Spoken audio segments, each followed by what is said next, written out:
All right, I want to talk you through this honey laundering badge. As you can see, I've completed it. 15 honey jars at even or under par at Grizzly Gulch. Now, the honey jars are a new thing introduced with this update, as is this badge. Okay, so we're going into Grizzly Gulch. As you can see, it's going to look a little bit different. Hole 1, my strategy for this challenge is to get 2 of these hives. We need to hit 2 of those and end up with par.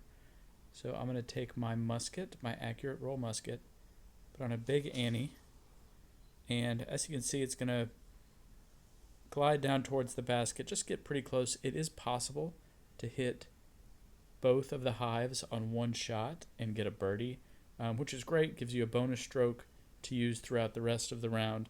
I don't grind for it because it is not necessary. We just need par in both baskets. So there I go. I hit the second one. You want to make sure that you have enough force behind it that it clears the stream, but it doesn't matter how far because we're going to hit rethrow, go back to where we were, and finish it off for our par and 2 of the hives. So that's hole 1, exactly as we planned. Now moving on to hole 2. Hole 2 strategy is to get a bogey and 2 of the hives. So the first one is down here. I'm going to take my accurate windbreak fuse, and I'm intentionally going to try to hit this tree, because if you miss the tree, then you're going to likely end up in the water here, even if you hit the hive. So I'm going to aim right at the tree and hit it at the same time that I do the hive. It's possible to ricochet to the right there. If you end up over here, then you have a shot at the second hive with a second shot. But again, we're just playing with what we need to get to 15 at even par, and we don't need a birdie here. So, or we don't even need par rather. I'm just going to throw over here to the right of the basket. You don't want to go past the basket. You don't want to be over in this area because it makes the angle back to the hive pretty difficult. The tree kind of blocks you.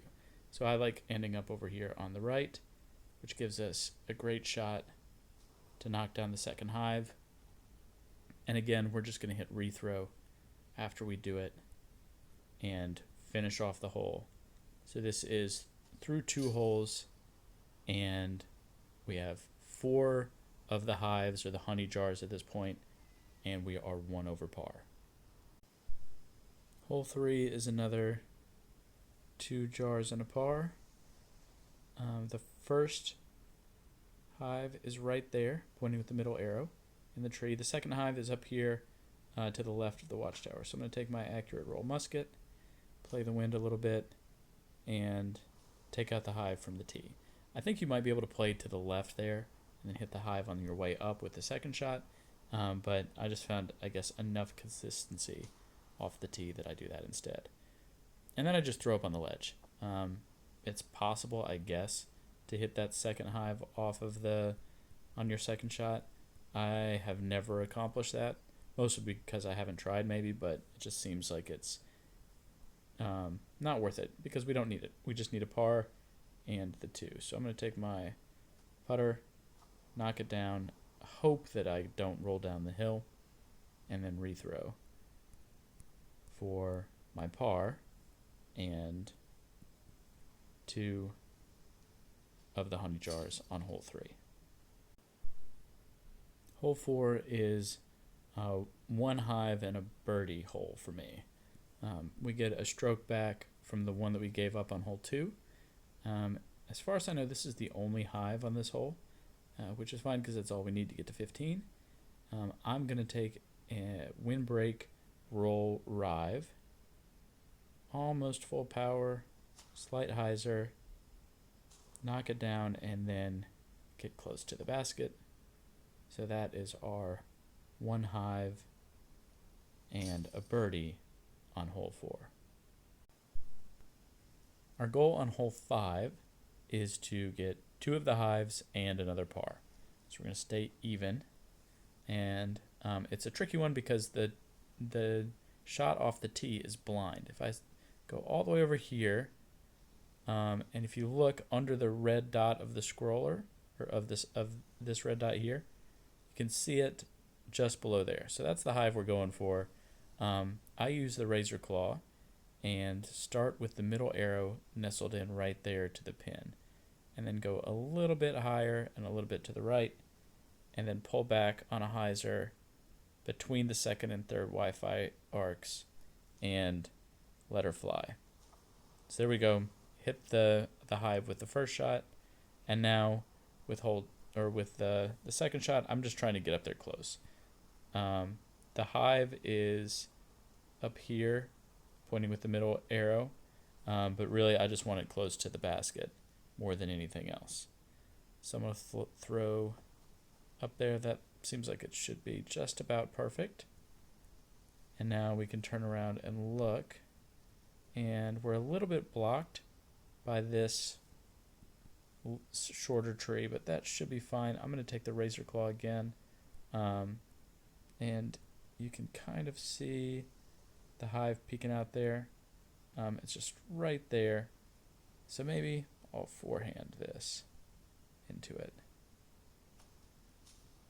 Alright, so knocked it down, and the razor claw is not going to have enough to get all the way to the stream, and then we rethrow, so we're back up on the ledge now for our fourth shot, and put it in for par. So now after 5 holes, we are at 9 jars and even par. The goal on hole 6 is another 2 hives and a par. There is the opportunity, if you play it perfectly, to get a birdie while picking up the two jars on this one. But really the goal is a par. So I'm going to take the middle arrow and circle it. That's our target. I have the Accurate Roll Explorer. Go about 2/3 power, knock it down, and then hopefully the roll attribute will have it check up enough here. It barely does. That was a little bit risky, but we're safe. Okay, if you look just below the first S in strokes up there at the top of the screen, that's where the next hive is. And the reason why I mention that is a lot of times you hit move to lie and it covers it up. But there it is, just over the 3 and 231. And I'm going to go for it. So the two options here are to go for it. If you hit it, then you're in for birdie while getting the 2 hives. Or you could just kind of lay up to like right here and guarantee that you hit it, because if I miss from here, then the comeback shot to get that hive is probably going to end up in the water. But I'm going to go for it. So I'm going to take the Accurate Roll musket and go right at it. Knocked it down. And I'm going to end up for birdie here. So now I will be at 11 hives or jars through 6 holes and 1 under par. Feeling great about that. If I'm even par with 11 through 6, then that's good too. Okay, hole 7. It is possible to get both of the hives off of the tee, but that's not really what I'm going for. I just want to hit the first one, so I'm going to use the middle arrow. There's the first one in this closed tree, and the second one is in this brown tree down there. So if you nail this one perfectly, it can then keep going and hit the second one. But really, I would just love to hit the first one and finish dry to the right with a shot at the second. So I'm going to take the Wind Roll Rive and get the first one and stay dry. All right, now this rock might make things a little bit tricky for the second shot. Let's hope that we can get over it without. Awesome. So now we've hit 2, and we just need to make the long throw in to save par. And we do. Okay. So now we're at 13 through 7. an even par, or 1 under if we manage to pick up the birdie on 6. Hole 8 is, I think, a really fun one for this challenge because it presents a lot of opportunities and it's late in the round. So depending on where you're sitting, you want to change your strategy. If you need 2 jars and a par, then that's fine and very possible on this hole. But hopefully at this point you are sitting even par or better and you already have 13 jars. So you only need to get 1 on 8 and 1 on 9 and then you're finished. So I'm going to show you both strategies here. But first, I'm going to point out where the hives are. So pointing with the middle arrow, that's where the first hive is, and the second one is up on the ledge. So I'm going to take my accurate roll musket, and I'm just going to finish short of this first one. The thought being I can throw through it and stay up on the ledge. That is not quite where I want to be. But that's fine because I only need to get par here. So I'm going to take the sapphire and throw it on a big hyzer, knocking it down and finishing with a chance at birdie here. But again, all I need is par. So here is the next one. If you need 2 jars and a par, then you need to be in a better position than I was, so you can then throw through the hive and land up here to easily knock it down and finish with a par. But I'm just gonna go for my birdie here, and now I have finished it off hole 8. I am 2 under par or 1 under par, and I have 14 jars in the bag. So I'm feeling great. All right, we've made it to the final hole. Hopefully we are even par or under. I guess if we're not even par, then we probably should have started over. But if we're even par and have 14 of the hives at this point, then all we're trying to do is take the drive and put it in the cave on the other side of the canyon. The first hive is there. I have not even bothered trying to work out what my play is to hit that and stay safe, because the goal again is to have a cushion. By the time we get to hole 9, we don't have to worry about it too much.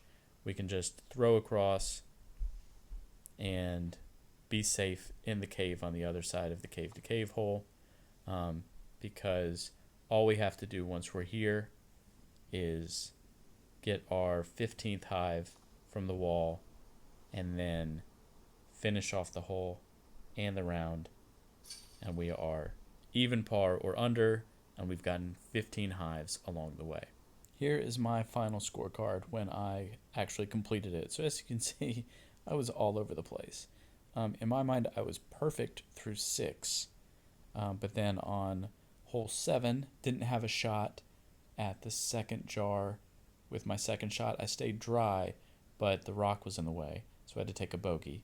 Hole 8, I got a bonus birdie and picked up the 1 jar, but then on hole 9, I missed the cave altogether. I guess I was freaking out about it. But luckily, I was 1 under par at that point because of the bonus birdie on 8 or 6, whichever one you would consider a bonus, and was able to re-tee, get my composure, and finish it off and get the 15. So good luck. I hope it doesn't take you as long as it took me.